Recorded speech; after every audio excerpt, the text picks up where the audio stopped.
यह है कलीम न्यूज़।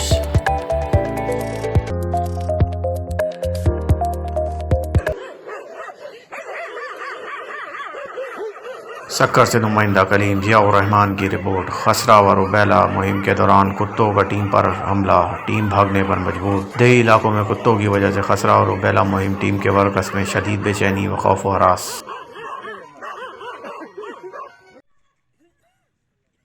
सक्खर भूसा लाइन कच्ची आबादी बिठाई टाउन के मकीनों का एहतजाजी मुजाहरा, नारेबाजी। बासर बिल्डर पुलिस और बल्दिया के साथ मिलकर हमें घरों से बेदखल करना चाहते हैं, मुजाहिरीन।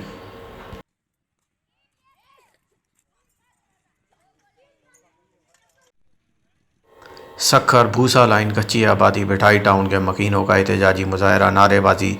बासर बिल्डर पुलिस और बल्दिया के साथ मिलकर हमें घरों से बेदखल करना चाहते हैं, मुजाहिरीन।